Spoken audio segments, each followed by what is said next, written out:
Un journaliste de l'émission Quotidien de Yann Barthès porte plainte contre Francis Lalanne suite à une altercation.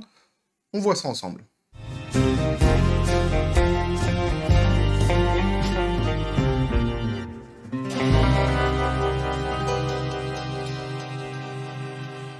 Et donc, évidemment, l'idée n'est pas de prendre parti ou de se mettre contre Francis Lalanne ou de prendre parti pour Francis Lalanne.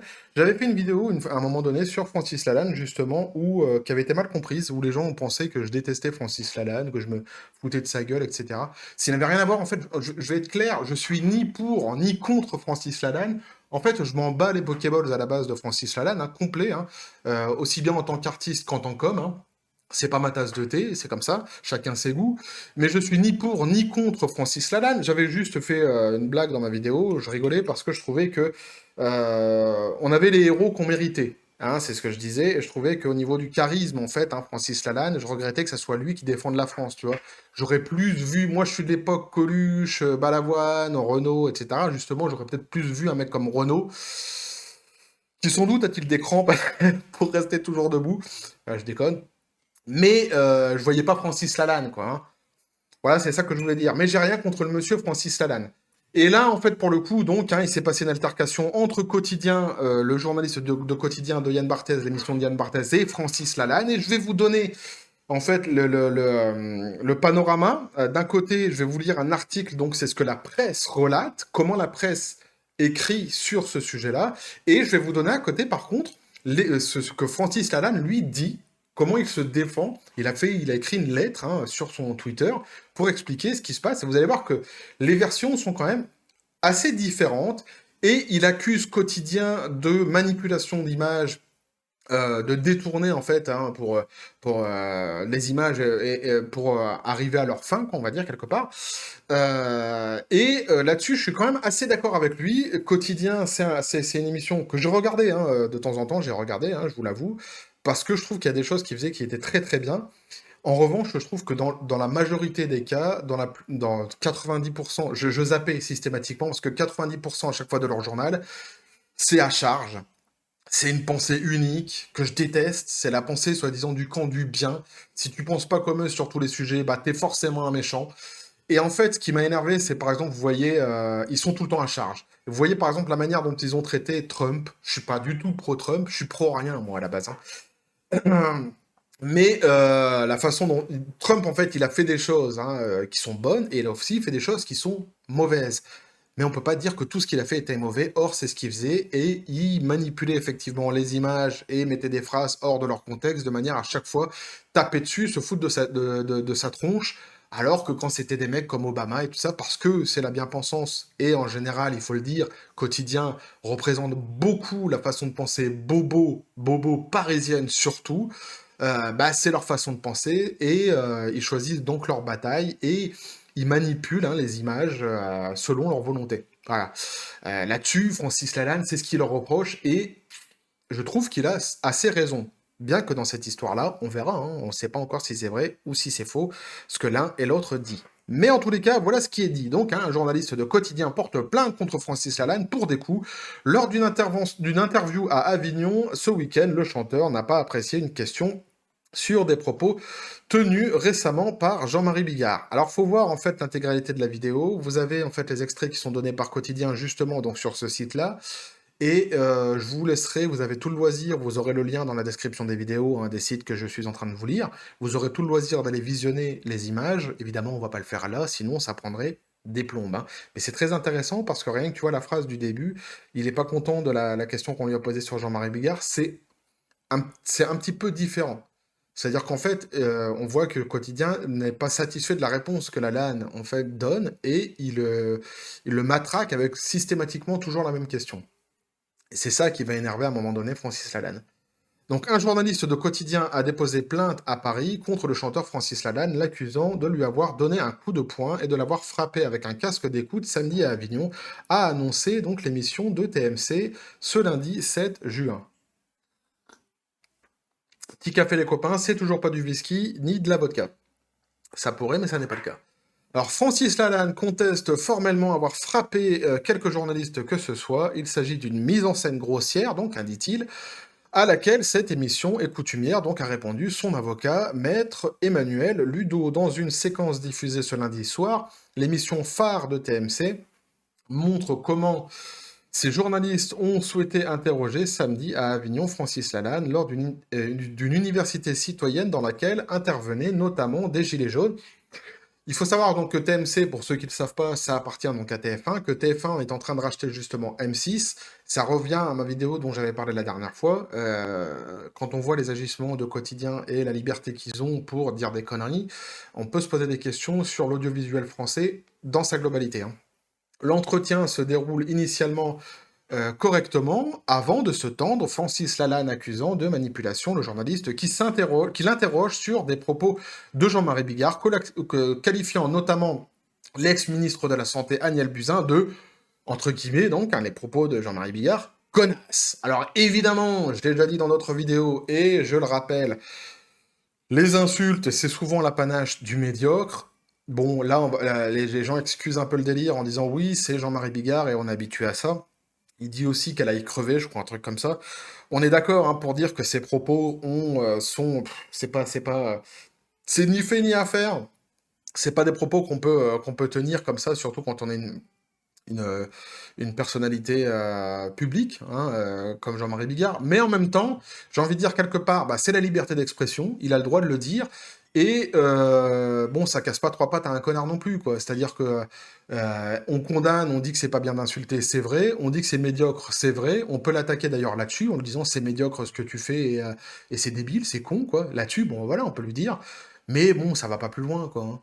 Après, il donne son ressenti, il était énervé sur le moment, voilà, faut pas non plus, c'est un épiphénomène, c'est que dalle, quoi, hein. Il changera pas la face du monde, c'est comme Francis Lalanne, ils vont pas empêcher la Terre de tourner, ces gens-là, hein.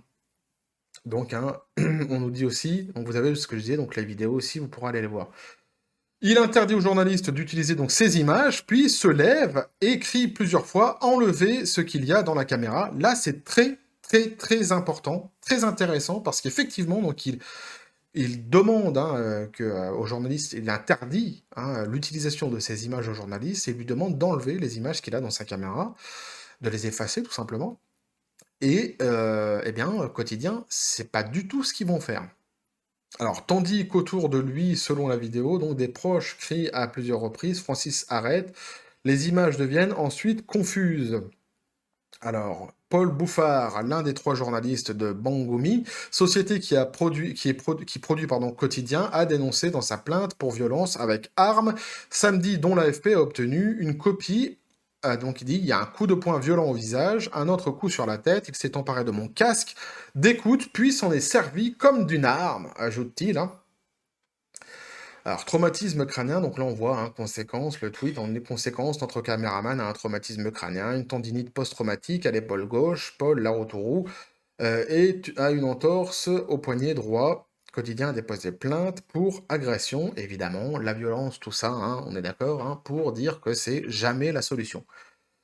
Traumatisme crânien, donc d'après le journaliste Paul Laroutourou, également présent lors de l'altercation, les médecins ont diagnostiqué un traumatisme crânien, une tendinite post-traumatique à l'épaule gauche pour Paul Bouffard. Paul Laroutourou a rapporté, je suis désolé hein, si je dis mal le nom de famille, je le dis comme je peux, a rapporté avoir lui-même une entorse au poignet droit après avoir tenté de s'interposer, sollicité par l'AFP, l'avocat de Bangoumi et de ses journalistes, maître Lorraine Gay, a adressé ce lundi un signalement au procureur de Paris Rémi Heitz, demandant qu'une enquête soit très rapidement menée sur ces accusations. D'après elle, c'est par l'intervention de M. Paul Laroutourou et d'autres personnes présentes au rassemblement que M. Francis Lalanne était finalement contenu et sous l'escorte de plusieurs personnes que l'équipe de journalistes pouvait quitter la zone. Là aussi, c'est très important parce qu'ils disent donc hein, que suite à l'altercation, ils ont donc quitté cette zone, hein. Ils ont quitté donc l'université, on le comprend comme ça, hein.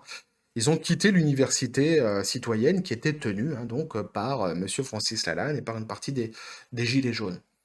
Auteur, compositeur, interprète, acteur âgé de 62 ans. Là, on va voir que le journaliste hein, qui a écrit cet article-là sur le Huffington Post, je ne connaissais pas trop cette presse avant, je la connais de plus en plus maintenant. Là, c'est pareil, on est toujours sur de la presse à charge. Ils ont du mal à garder leur impartialité. C'est vraiment, moi, je trouve ça vraiment dommage. Et je l'ai déjà dit dans une autre de mes vidéos, ça renvoie à la liberté de la presse mondiale et vous verrez qu'on n'est pas du tout dans le vert. On devrait être dans le vert, mais on ne l'est pas. Donc rien de choquant quelque part. Mais bon, là, on voit, hein, c'est pour lui foutre un tacle, hein. Donc âgé de 62 ans, Francis Lalanne a fait récemment l'objet d'une enquête finalement classée sans suite pour provocation à la commission d'atteinte et aux intérêts fondamentaux de la nation. Ça, c'était suite à une tribune, hein, qu'il avait écrite. Il y avait une plainte qui a été portée contre lui et donc qui a été classé sans suite, mais c'est bien de rappeler qu'il a déjà été poursuivi. Et après, ils nous disent, donc, hein, plusieurs fois candidat, un petit tacle au passage, là, plusieurs fois candidat aux élections dans le passé, à des élections dans le passé, sous bannière écologiste, Francis Lalanne est un soutien du mouvement des Gilets jaunes. Il avait donc conduit une liste Alliance jaune lors d'une élection européenne de mai 2019, obtenant 0,54% des voix. Voilà. Ça n'a aucun intérêt de rajouter ça, aucun intérêt de rajouter le pourcentage de voix qu'il avait fait. Vous le prenez comme vous voulez. Hein, c'est juste un petit tacle comme ça, tranquillement, qui donne un peu le là de ce que eux pensent de Francis Lalanne. Et donc, hein, j'avais été voir sur le Twitter officiel de Francis Lalanne, où il a répondu, lui, et donc il donne une version qui est tout à fait différente. Il avait écrit donc à Pascal Pro pour l'émission L'heure des pros 1 ou 2, je sais pas. Il y a le matin et le soir, il y a 1 et 2.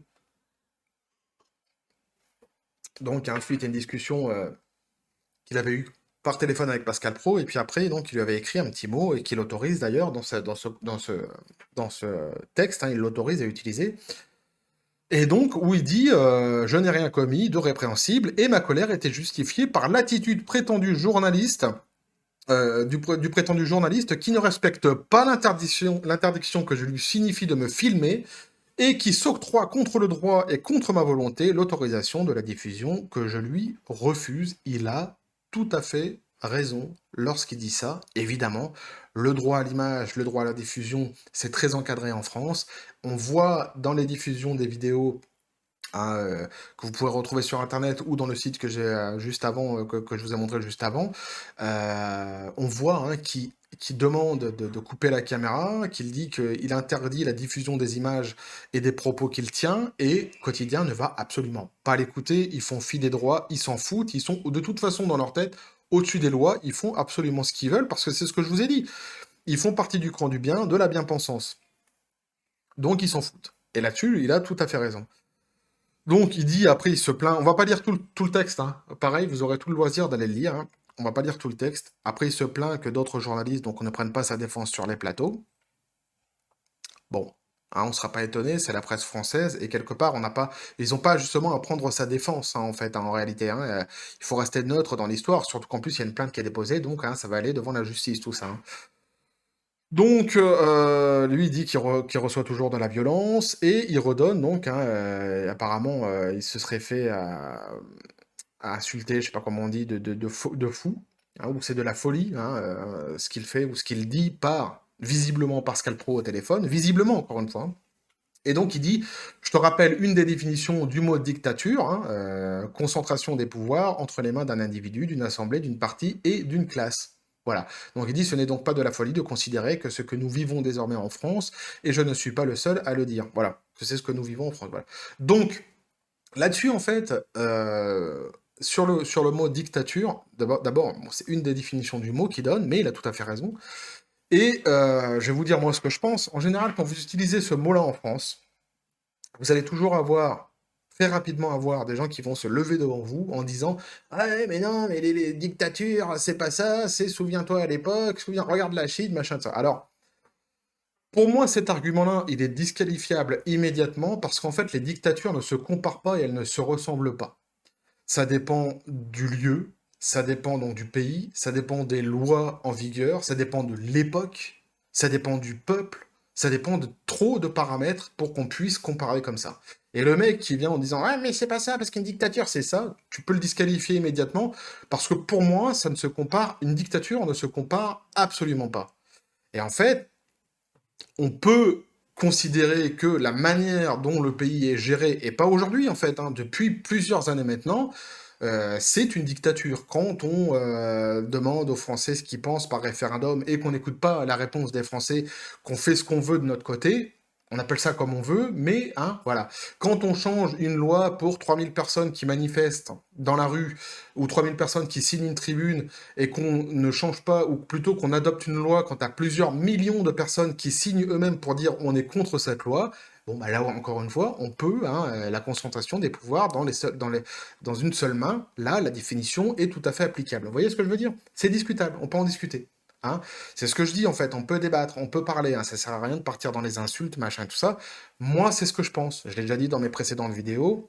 Je trouve que la démocratie n'existe pas, en tous les cas, de la manière dont elle est appliquée actuellement et dont elle est diffusée, je trouve qu'elle n'existe pas. Et pas aujourd'hui, hein, depuis un moment déjà. Hein. Je pourrais en faire un long débat, mais je vais pas le faire comme ça. C'est pas très intéressant, c'est pas plus intéressant que ça, sachant qu'en plus, je ne suis pas du tout un professionnel dans le délire. Hein. Je ne donne que mon avis. Je peux évidemment tout à fait me tromper, il n'y a pas de problème. Hein. Mais c'est ce que je pense, moi, personnellement. C'est mon ressenti. Et donc, hein, il nous dit aussi hein, qu'il a porté plainte contre des médecins sur des plateaux de télévision, qui répondra maintenant uniquement par les plaintes, hein, par le tribunal, tout simplement, par la justice, parce il en a plein le dos, il en a gros, Francis Lalanne. Et il y a quelque chose qui est assez intéressant, c'est la fin en fait. Donc eux, ils disent qu'ils ont quitté la zone, et lui, il nous dit, le caméraman n'est pas tombé par terre. Il a fini par atteindre lui-même sa caméra suite à mes injonctions, par éteindre, pardon, sa caméra suite à mes injonctions avant de la rallumer pour continuer toute l'après-midi à faire son reportage après avoir fait semblant de partir. Là encore, s'il peut prouver ce qu'il dit, il dit donc qu'il a toutes les images, lui, hein. Hein, il dit qu'il a absolument toutes les images, qu'il a toutes les preuves hein, dans son texte, là. Là, ici, il dit, tatatita, il s'agit donc d'une ridicule mise en scène à laquelle l'équipe de Yann Barthès est malheureusement coutumière. Euh, Ils n'ont jamais été, les prétendus coups donc n'ont bien sûr jamais été donnés, il dit, et il suffit de regarder leurs propres images pour le constater. Donc il dit, je conteste formellement, nanani, nanana. Euh, et après, il dit donc, hein, tu comprendras aisément que je ne souhaite pas ajouter de l'eau au moulin. Et c'est vous qui disiez à un moment donné, je crois, attendez. Hein. Voilà, j'ai bien sûr toutes les preuves, voilà, j'ai bien sûr toutes les preuves qui démentent intégralement l'invraisemblable récit que l'on répand actuellement dans la presse sur l'incident de dimanche. Voilà ce que moi je pouvais vous dire là-dessus, voilà ce qui est dit. Vous avez d'un côté donc le discours de la presse et vous avez de l'autre côté le discours de Francis Lalanne. Vous en pensez ce que vous voulez, vous êtes assez grand pour en penser ce que vous voulez. Il n'y a pas vraiment, objectivement, on peut pas dire qui a raison ou qui a tort hein, dans l'histoire, parce que ça va être conduit devant la justice, que l'un dit blanc et l'autre dit noir, que lui, il a visiblement, Francis Lalanne, il aurait des preuves du contraire de ce que Yann Barthès dit, ou des journalistes de Yann Barthès dit. Ça sera très intéressant de le suivre, parce que ça pourrait disqualifier vraiment la parole de Yann Barthès hein, et de ses journalistes, si les preuves sont apportées et montrer leur fonctionnement à charge. Donc ça peut être très intéressant de suivre tout ce qui se passe, hein, tout ce qui va se passer par la suite dans cette affaire-là. Je vous ai donné les éléments pour pouvoir faire votre propre avis, hein, pour avoir vos armes là-dessus. Évidemment, quand je dis que c'est la pensée des bobos parisiennes, j'ai rien contre les bobos, j'ai des amis qui sont des bobos, hein, on n'est pas issus de la même classe sociale, mais ils ont leur façon de penser et j'ai ma façon de penser. On n'est pas d'accord, on se chamaille, on parle, on débat, on discute. On dit ce qu'on pense, mais toujours hein, dans la courtoisie. C'est ce qu'on essaye de faire et j'espère c'est ce qu'on fera, c'est ce qu'on continuera à faire aussi hein, sur cette chaîne et dans mes vidéos. Voilà ce que moi je pouvais vous dire là-dessus les copains, n'hésitez surtout pas à me dire donc ce que vous pensez de tout ça dans les commentaires, n'hésitez pas. Balancez un pouce, hein, vous abonner si le contenu vous a plu. Merci aux derniers abonnés. Vous avez mon Twitter et mon Facebook qui sont dans la description des vidéos. N'hésitez pas à me rejoindre et à basculer du côté de la force absurde de Twitter. Sur ce, qu'est-ce que je pourrais vous dire? Ah oui, vous avez la petite cloche pour les prochaines notifications, les prochaines vidéos qui vont arriver. Sur ce, les copains, je vous dis paix et félicité. Et que la force soit avec vous.